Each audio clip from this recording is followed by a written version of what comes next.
Thank you, Madam President. I'm going to wait for Senator Hernandez to get back to his desk.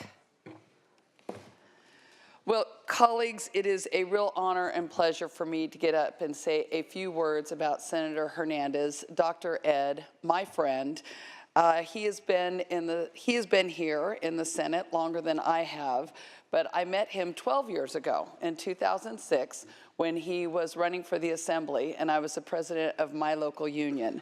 And I remember when I met him, I thought, wow, there really are good people running for office, because he cares so deeply about workers. He cares more about this later, but he cares deeply about health care for everyone.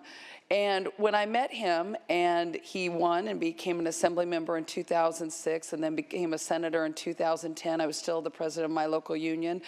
Every time I asked him to come and speak with my members, to come and walk work sites with me, he never said no. He always said yes. And that was a really big deal for our members to get to see an elected official who really cared about them, who really knew about their issues, who would answer their questions, who was accessible. So Dr. Ed, I will always, always appreciate that, and so will the members of UFCW. So when I ran for office, Senator Hernandez was one of the first people to endorse me and send me a little something, which I appreciated. And when I got here, you know, I was nervous and wasn't exactly sure how to fit in. And he's been an incredible mentor and friend to me. Some of you heard me say last night that two of the things that I really appreciated is when he said, you don't need all of the votes, you just need enough of the votes. And since I'm a little bit competitive, that was really helpful. All you need is enough of the votes to get your bill off the floor. And he also said, don't take it personally if one of your colleagues doesn't vote for your bill. And I think that's just great advice. Something else, Dr. Ed, you've been the chair of the Health Committee for 8 years. You have really put your mark on California health care. You really care about people, you care about all the constituents in California, making sure that everyone has access to health care. You're not afraid to take on big pharma. You're not afraid to take on the big battles. And what I love about Dr. Ed is he's just steady Eddie. He just does what he needs to do. He's calm, cool, and collected, except for one time. The only time I've ever seen Dr. Ed a little bit out of his self was we were in the Maddie Lounge, and you've all been in there, and there's artwork hanging all around on the walls that we have had someone from our districts bring up and be in the room for us all to see. And Dr. Ed was eating his lunch, and we were all chatting, and I said, so Dr. Ed, why'd you choose the shark? He goes, what? I said, the painting of the shark, why did you choose that? Yeah, I didn't choose that. And I said, no, it's got your name on it. He said, no, that is not mine. I said, no, go over there and look. He got up and looked, and he went walking out to go find out how that got put up, and he didn't know about it. The only time I've seen him a little bit out of character. The other thing that I really admire about you, Senator Hernandez, is your commitment to your family. And you and I have talked a lot about that and talked about the hard part of this job is being away from the people you love most 4 days a week. And I think that is one of the many reasons that I respect you. And this is not goodbye. This is we'll see you in the LG's office later. And I just want to personally thank you for everything you've done for me and been a great mentor and everything you've done for the people of the state of California. Thank you, Senator Hernandez. Thank you, Senator Leyva. Colleagues, let me say that Ed Hernandez's weakness is hunger, if you didn't know it. Because he's the only grown man I have come to know that eats cookies and drinks milk every afternoon, if you haven't seen him in the lounge. And that is a true story. And ice cream, without question. A lot of folks don't know that Ed Hernandez is straight out of La Puente. And he went to community college as well as Cal State Fullerton. Went 3 years and 3 years. And I sort of kind of want to not so much get into the policy aspects of Ed Hernandez, which I will in a few moments, but sort of the human aspect of Ed Hernandez, which I think is really critical to listen to. Straight out of East LA, Ed Hernandez went to Indiana University, where he got a full scholarship. He was at Indiana University, which I think is a good thing that the time that Mike Pence was not governor, because you probably would have been deported had you been, in Indiana at the time. But Ed Hernandez used to belong to a car club called the Imperial Car Club, a lowrider car club. So Ed Hernandez used to have a white T-shirt, Fruit of the Loom's white T-shirt, that was creased down the middle with that hot iron, and you add the water to it, and you add a can of starch, and that nice crease down the middle, a pair of Dickies, and some lowriders, not lowriders, but I should say some loafers. And he used to cruise down Whittier Boulevard in East LA, and he belonged to the Imperial Car Club. And he had with him a Monte Carlo, a 1976 Monte Carlo, which, by the way, he tried to sell before he went to Indiana. He couldn't sell it and unload it, so he took that 76 Monte Carlo lowrider, he drove it all the way to the Midwest, to Indiana. So he didn't have a pickup truck, a Ford F-150, a Chevy Silverado, a Ram Charger. He took something from East LA, from La Puente, from the southeast portion of LA County, all the way to the Midwest.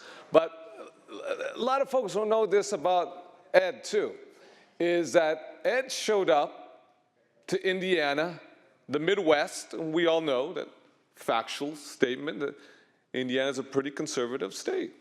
It's a red state. It is what it is. And this is a guy who showed up and fell in love with a Midwesterner, Diane, to be specific. And the first visit he had to Diane's family's parents in Indiana was quite a nerve-wracking experience. It was shocking, as you have told me on numerous occasions. Because here was a young man from La Puente, to be specific. Here was a young man who was part of a lowrider card club, the Imperials. Here was a young man who was a teenage father at the time, a teen father. And here was a man who was divorced, too, showing up Indiana to the father who was a corporate executive for General Motors, not just a Republican, but a hardcore Republican, the soon-to-be future father-in-law and mother-in-law. And by the way, Diane herself, a hardcore Republican. So it was sort of kind of like, who came to dinner? What was the name of the movie? Guess who came to dinner? Guess who came to dinner? Or look who's coming to dinner. To dinner. Guess who's coming? And that is the power of love, if you will, of a Democrat and a Republican who look beyond the partisanship, look beyond the ideologies, look beyond what they stood for or their geographical tribalism, and came together and loved each other and cared for each other. And Ed Hernandez could have easily stayed in Indiana and opened up his optometry practice for the love of this woman. He came back home because he wanted to come back home to the West Coast. And quite frankly, Ed Hernandez, coming from very modest means, to say the least, with a woman who was quite comfortable, being her parents being, or at least the father, a chief corporate executive for General Motors, there would be no reason for her to leave the Midwest. In the confines of security and safety, well-established foundation, why come to the Pacific Coast, the West Coast? But he convinced her, and they cruised in a lowrider all the way from Indiana to the West Coast playing war, That's how much this woman, Diane, loves you, my man. Moreover, Diane loves her husband so much that she actually changed her political affiliation to become a Democrat because of this man. Now, I have no idea if she really is a Democrat, if she's a dino, but, I have no idea if she's a dino, but I'll tell you one thing. She did it for the love of this man. But let me say this, is that, and Connie mentioned a few moments ago, 8 years, almost 1 decade as chair of the Health Committee of the California State Senate. Quite frankly, in today's term-limited era, even with the new adjustments for 12 years now, that's unheard of. That's unheard of. In fact, he was named the chair of Appropriations Committee because I remember that day. It was you, it was Darrell Steinberg, and myself. Us three were holed up in the pro tem's office far to the far right at the very bottom. Us three were right there when we made the decision to name you chair. And you had to yet to be sworn in. And that is an incredible feat. I just got Democratic Caucus chair. You got an actual chairmanship of a major policy committee even before you lifted your right hand, to be sworn in legally and constitutionally, to be a state senator of California. That is a major accomplishment because every single piece of legislation, every single policy dealing with healthcare has had your handprints. Every single piece of legislation out of the Senate, out of the Assembly, out of the executive branch has had your touch, has had your influence. And that means a lot to the millions of Californians who are fighting to have access to quality health care. And wherever folks may be on ACA, whether folks may be on single payer, universal health care system, whatever it is, this man has had his handprints on almost every single piece of policy in the state of California. A huge, huge landmark piece of legislation on the issue of tobacco and raising the age from 18 to 21 to lower the rates of addiction to tobacco, knowing that young men and women start very young and as a result become addicted. And you wanted to start policies for cessation and you increased it. That was a huge, huge fight that was invited to this House, and you accomplished something that was major in California. Because of you, now it's 21, not 18. And we have many, many mothers who thank you for helping to save their young boys and their young girls. On the issue of drug pricing and transparency, and I think pharma, my understanding, Madam Pro Tem, is pharma wanted to be here today just to make sure that you were actually leaving the California State Senate. The issue of transparency and drug pricing, huge. And the impact, whether you're Democrat or Republican, will be felt for decades to come, because we all know that we all are impacted by the pricing of pharmaceuticals today. And the California state legislative body, the Assembly, the Senate, the executive branch, but the 40 million Californians owe you a debt of gratitude. That this young man from La Puente, who was part of a card club, who ended up in Indiana, brought back his bride. You've been married ever since. You have an incredible family, Jennifer and Valeria. She's doing an outstanding job. One takes care of your practice. The other one is a public school teacher in Los Angeles. You're the epitome of family values.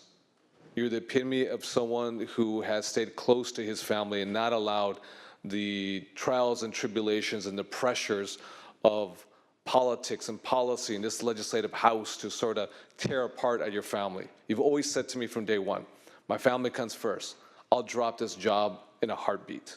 I'll say goodbye to the Assembly, or I'll say goodbye to the Senate like that. I don't need it that badly, because first and foremost is my wife and my 2 daughters and my grandchildren. And those values that you instill, and that not just instill that, but you practice, are incredibly admired and very rare in today's political environment. So to my friend, Ed Hernandez, to our future leader of the California State Senate as president of the California State Senate in the future. I wish you the very best of luck in this tribute to who you are. Thank you very much, my friend. Thank you. Thank you, Senator De Leon. Senator Hernandez, the floor is now yours. Thank you, Madam President. We would, Members. however, like to hear some more stories about your lowrider days. Thank you very much. Kevin, Connie, thank you very much for those kind words. And Kevin, I appreciate the fact that you let everybody know about my other life and the fact that, yes, I drove a lowrider on Whittier Boulevard and I did end up in Indiana, but thank you for that. Let me say, number one, that I'm blessed. I am blessed to have two parents who love me and instilled in me the values of what I am and who I am. And I'm blessed because they're still with me today. I'm blessed to have two incredible daughters. And I want to just kind of talk about what Kevin said. These two daughters have made me the happiest person in the world, and I cannot imagine my life without my kids. But I'm blessed to have this incredible woman who this Friday, by the way, the 31st of this month, we will celebrate 33 years of marriage. This year. And I'll tell you, Kevin, it's true. I mean, I did go to Indiana. It was like night and day. It was like a whole different world. And I said, Diane, I love you, but there's no way I'm staying here in this God-forbidden place. I'm going back to California. And she came with me, and she's been with me ever since. And yes, she still is a Democrat, and she votes Democratic. And I didn't ask her to either. But I'm lucky. I am lucky because I have had the opportunity to serve in this incredible house.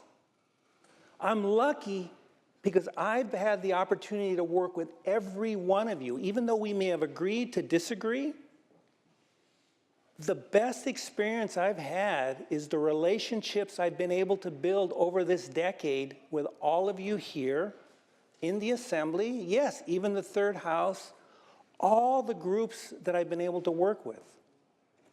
But you know what else, why I feel I'm really lucky? I am lucky because I got elected at the absolute right time and place in history. As Kevin was mentioning, I was given the opportunity to be chair of the Health Committee with the implementation of the Affordable Care Act. And I'll tell you, that's the reason why I ran. I ran because I wanted to make a difference in my community and make a difference in people's lives. And I hope that when I do term out, that people say, you know what, that Ed Hernandez, he really cared about health care. And that's where I feel I made a difference. We may have disagreed on some issues, but I really feel that I made a difference, and that's why I'm lucky. So I'm blessed, I'm lucky, but I also want to say thank you to all of you for working with me, for the times that we've had together. But I want to say a little thank you to people who have made who I am, and that's my staff.